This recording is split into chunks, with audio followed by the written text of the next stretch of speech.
आओ एक ऐसा वाक़या तुम्हें सुनाने जा रहा हूं जिस वाक़े को सुनकर हमारे ज़मीर जाग जाएंगे। रात की तारीकी है। हजरत उमर रात के अंधेरे के अंदर गश्त करके देख रहे हैं कि कौन परेशान है।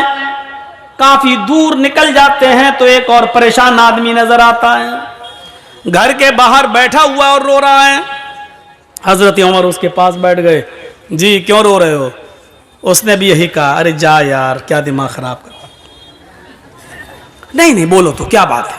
अरे तुम क्या कर लोगे यार, जाओ ना, मेरी किस्मत मेरा नसीब। नहीं ऐसी बात मत करो। देखो रात में तुम निकले हो, रात में मैं भी निकला हूं, परेशान हो आप भी हम भी। चलो बताओ ना क्या बात है, शायद मैं तुम्हारे कोई काम आऊं। रोने लगा और कहने लगा, नहीं जानता कौन है। कहता है कि मेरे भाई जब तुमने एक रिश्ता जोड़ी लिया तो सुनो, मैं बहुत किस्मत का मारा हुआ इंसान हूं। मैं इस झोपड़ी के बाहर बैठा हुआ हूं, अंदर मेरी बीवी रो रही है और इधर मैं रो रहा हूं। कहा क्यों, क्या बात है? कहा मेरी बीवी बहुत ही ज्यादा खूबसूरत है और मेरी गांव का एक बहुत मजबूत आदमी, पैसे में भी मजबूत है, असर और रसूख में भी मजबूत है और ताकतवर भी है। उसके आगे पीछे गुंडे भी रहते हैं। वो शख्स रात की तारीकी में आता है और मुझे मेरा कान पकड़कर घर से बाहर निकाल देता है। फिर वो मेरी बीवी के साथ जिना करता है, मेरी बीवी को मजबूर कर देता है गलत काम करने के लिए। नहीं तो वो मुझे और मेरी बीवी दोनों को मारने की धमकी देता है। मेरी बीवी डर जाती है और मारे डर के वो सब कुछ कर लेती है जो उसका ज़मीर उसको गवारा नहीं करता। ओह ये प्रॉब्लम है। अभी आया था, हाँ आया था और गलत काम करके चला भी गया। हजरत उमर ने कहा, मेरे भाई सच बताओ अब वो कब आएगा? कहा वो एक दिन छोड़कर आता है, आज आया है, गलत काम करके चला गया है, अब वो कल नहीं आएगा, परसों आएगा। अमीरुल मोमिनीन की नजरें आसमान की तरफ उठी और दिली दिल में कहा, इलाहुल आलमीन, कितना लाचार बे अमीरुल मोमिनीन हो। मेरे दरबार खिलाफत में, मेरे दौरे खिलाफत में एक गैर मुस्लिम आदमी के ऊपर जुल्म हो रहा है और इस इलाके का मालिक मैं हूं। हजरत उमर फारूक का यह वाकया योगी और मोदी दोनों के लिए चैलेंज है।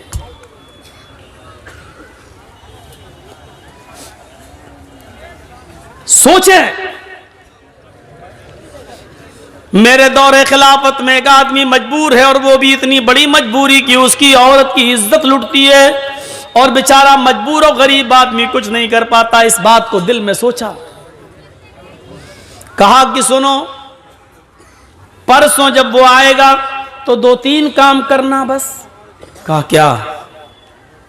कहा अपनी बीवी से कहना कि जब वो आए और तुम्हारे साथ गलत काम करने का इरादा करे और आ ही जाए तो उससे कहना कि भाई अब तो हमारा और तुम्हारा मामला बहुत करीब हो ही गया है, तुम हमारे दिल में बैठ ही चुके हो और हम तुम्हारे दिल में, तो अब रोजाना नखरे दिखाने से क्या फायदा।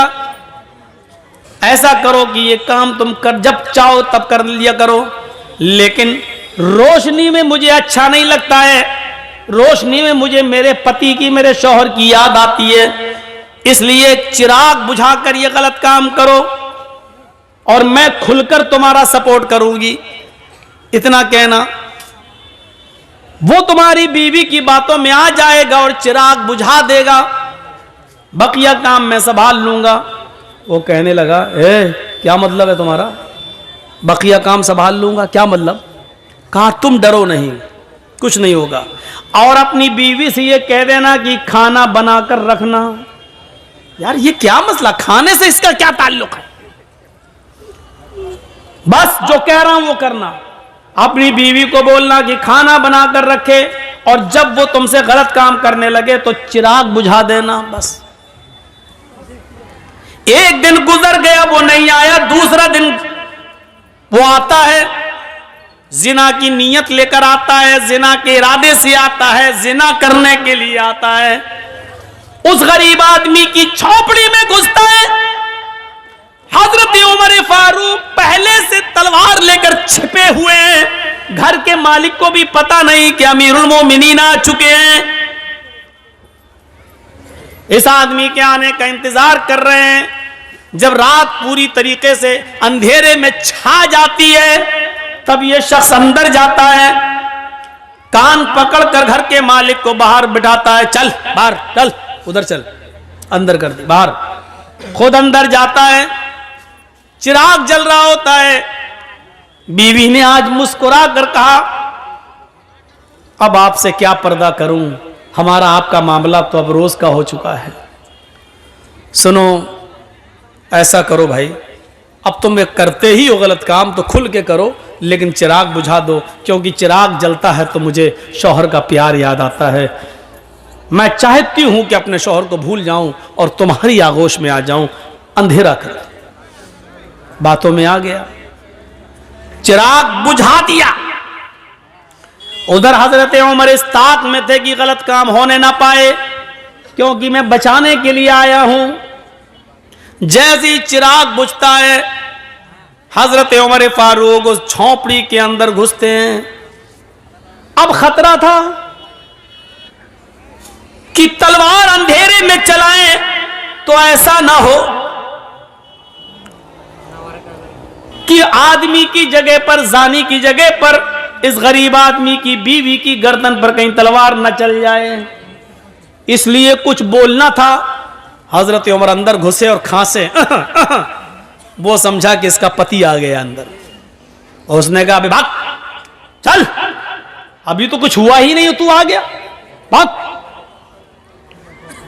इसी आवाज को सुनना था हजरत उमर फारूक को। हजरत उमर फारूक ने देख लिया कि आवाज किस सिमत से आ रही है। उसी वक्त उसके सर को पकड़ लिया। जैसे ही उसके सर को पकड़ा और बाल पकड़ के खींचा, तो उसके बाल भी लंबे लंबे थे। अब यह शक हुआ कि कहीं औरत के बाल तो नहीं है। अब वो उसको बार बार उसको बाल को झुमा रहे हैं, तो वो चीखता है, अबे क्या कर रहा है, अबे हट। समझ गए कि यही है। फौरन बाल पकड़ के गिराया, मारी एक तलवार। जिंदगी का रिकॉर्ड है, हजरत उमर ने जब भी किसी को कत्ल किया, दोबारा तलवार चलाने की नौबत नहीं आई। एक ही वार में गर्दन तन से जुदा हो जाती थी। अंधेरे में भी तलवार मारी तो गर्दन अलग पड़ी हुई है, तन अलग है। तड़पने लगा। कहा, मेरी बहन जल्दी से चिराग जलाओ। चिराग जलाया। हजरत उमर ने चेहरा देखा, मुस्कुराहट आई। कहा, अल्हम्दुलिल्लाहि रब्बिल आलमीन। घर का मालिक अंदर आ गया। कहने लगा, है बड़ा अजीब मामला है। किसी मरे हुए आदमी को देखकर इन्ना लिल्लाह पढ़ा जाता है मुसलमानों में, और यह अल्हम्दुलिल्लाह पढ़ रहा है। मामला क्या है? कहा, मेरी बहन जल्दी से चिराग जलाओ। चिराग जलाया गया। शक्ल देगी तो कहा, अल्हम्दुलिल्लाहि रब्बिल आलमीन। इधर आओ मेरे भाई, अंदर क्या, बाहर क्या खड़े हो, तुम्हारा काम हो गया है। मार दिया, कत्ल कर दिया। क्या? अरे अगर यह अमीरुल मोमिनीन को, उमर को पता चल गया तो मुझे भी कत्ल कर दिया जाएगा। ये तुमने क्या किया? एक और मुसीबत तुमने हमारे लिए खड़ी कर दी। हजरत उमर ने मुस्कुराते हुए कहा, पहले खाना लगाओ। लाश रखी हुई है, गर्दन कटी पड़ी हुई है, खून वहीं पर ताजा ताजा पड़ा हुआ है, और हजरत उमर वहीं बैठकर खाना खा रहे हैं लाश के पास। वो यहूदी बार बार देख रहा है कि ये कौन सी दुनिया का आदमी है। लाश के पास तो खाने की हिम्मत नहीं पड़ती और ये खा रहा है। और ये मुसलमान भी है। मुसलमान तो किसी के मरने के बाद इन्ना लिल्लाह पढ़ते ही अल्हम्दुलिल्लाह पढ़ रहा है। और कत्ल ही करना था तो चिराग क्यों बुझवाया इसने? चिराग जलता तो अच्छी तरीके से पहचान सकता था और मारने में आसानी रहती, लेकिन इसने चिराग बुझाने के लिए क्यों कहा? हजरत उमर फारूक जब वहां से जाने लगे तो उसने पैर पकड़ लिए, कहता है मेरे ऊपर मुसीबत खड़ी करके कहां जा रहे हो? उमर के किसी आदमी को पता चल गया तो मुझे भी कत्ल कर दिया जाएगा। हजरत उमर ने कहा पैर छोड़ो, क्यों डरते हो? क्या बात है? मैं ही उमर हूं। हां मैं ही उमर हूं। मैं सिर्फ मुसलमानों का अमीर नहीं हूं, गैर मुस्लिमों की परेशानियों को दूर करना भी हमारी जिम्मेदारी है। हमारे हुदूद में आते हो तुम। हमारे भी आदमी आएंगे, इस डेड बॉडी को उठा के ले जाएंगे, आपको घबराने की जरूरत नहीं है। अब उसकी जान में जान आई। हजरत उमर जाने लगे तो कहा कि जाऊं? उसने कहा जा रहे हो, लेकिन 2-3 बातें अगर बता सकते हो तो बता दो। कहा क्या?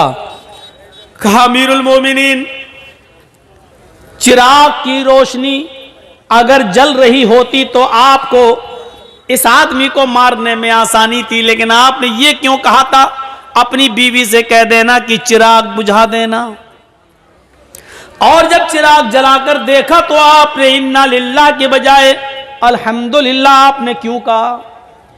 और आपने ये क्यों कहा था कि खाना बनाकर रखना? खाने से इसका क्या ताल्लुक था? ये 3 बातें मेरी समझ में नहीं आई। हजरत उमर ने कहा मेरे यहूदी भाई सुन, जब तूने मुझे परसों अपनी बीवी की दास्तान सुनाई, इंसानियत देखिए, मानवता देखिए। आज की ये तकरीर अगर योगी जी स्टेज पर बैठ के सुन लें तो उनकी आंखों में भी आंसू आ जाएं। अगर उनके पास इंसानियत का दिल होगा तो, और अगर उनके अंदर इंसानियत ही ना हो, ठोक दो वाली पॉलिसी अपना रहे हों, तो उनकी अम्मा भी मर जाए तब भी आंसू नहीं आएंगे। उनके बच्चे है ही नहीं तो क्या रोएंगे? हम भी क्या क्या बोल जाते हैं। अब रात के 11:15 बज रहे हैं तो दिमाग तो मेरा भी खराब है ना। अब उसके अंदर क्या दर्द होगा बेचारे के अंदर? सोचिए जरा, ये अमीरुल मोमिनीन है और एक यहूदी की मदद करने पहुंच रहे हैं।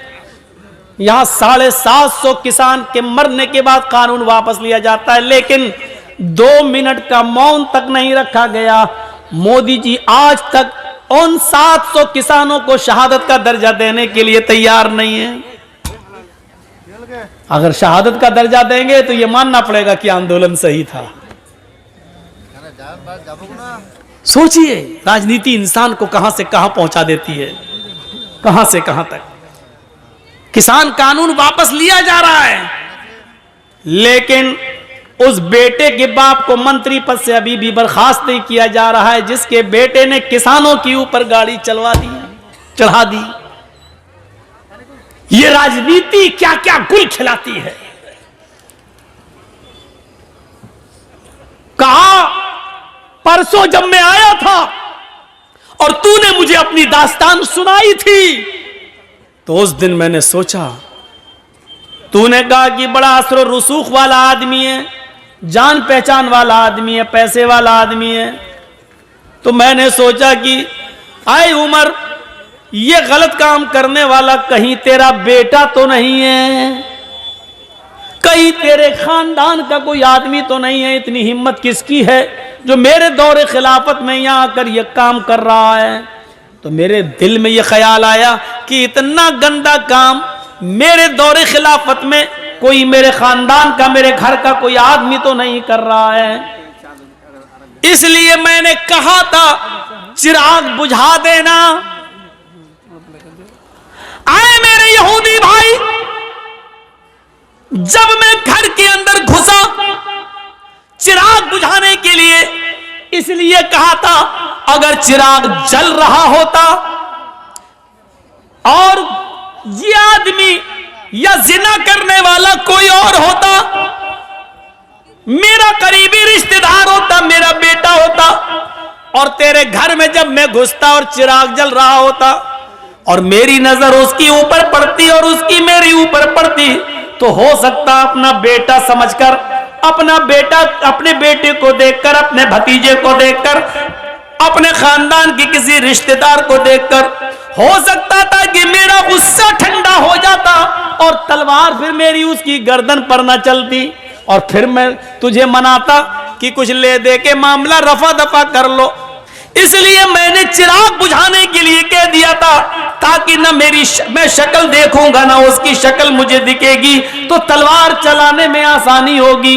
फिर मैंने उसकी गर्दन पे तलवार चलाई और जब गर्दन मेरे हाथ में आ गई तन अलग, तो फिर मैंने तुम्हारी बीवी से कहा बहन जल्दी से चिराग जलाओ, इसलिए कि मैंने ये देखने की हिर्स थी, लालच था कि देखें मरने वाला मेरा रिश्तेदार तो नहीं है। जब चिराग जला और उसके सर पर मेरी नजर पड़ी तो मैंने अल्लाह का शुक्र अदा किया, इसलिए कि अल्हम्दुलिल्लाह मरने वाला मेरा खानदान का नहीं, मेरा रिश्तेदार नहीं, मेरा बेटा नहीं, मेरा भतीजा नहीं, मरने वाला भी गैर मुस्लिम है, तू भी गैर मुस्लिम है, ये गलत काम करने वाला भी गैर मुस्लिम है।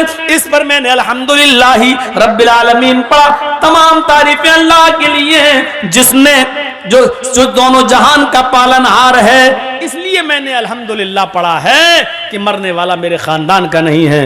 उसने कहा अच्छा खाना बनाने के लिए क्यों कहा?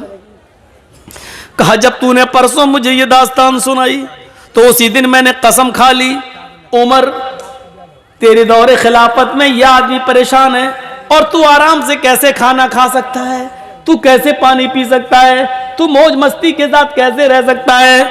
आए उमर, उस वक्त तक तेरे ऊपर खाना हराम है जब तक कि उस आदमी के लिए खाने के लिए रास्ता हमवार न कर देगा, जब तक कि इस आदमी को मारकर और उस आदमी को नजात देकर जब तक मैं फारिग न हो जाऊं तब तक मैं खाना नहीं खाऊंगा। मैं परसों से भूखा हूं, कल दिन भर नहीं खाया, आज दिन भर नहीं खाया। जिंदा रहने के लिए मैंने 1-2 खजूरें खाई और पानी पिया। मेरे दिल में यह था कि जब तक तुझे इस मुसीबत से नजात न दिला दूं, तुम्हारे लिए खाने पीने का रास्ता हमवार न कर दूं। जब तुम चैन से नहीं खा पा रहे हो तो मैं चैन से कैसे खाऊं? जब तुम चैन से बैठ नहीं पा रहे हो तो मैं चैन से कैसे बैठूं? इसलिए मैंने खाना नहीं खाया था। अल्हम्दुलिल्लाह आज मैंने पेट भर के खाना खाया। एक आदमी की मुसीबत को अपनी मुसीबत समझना, उसके दर्द को अपना दर्द समझना, यह इस्लाम है।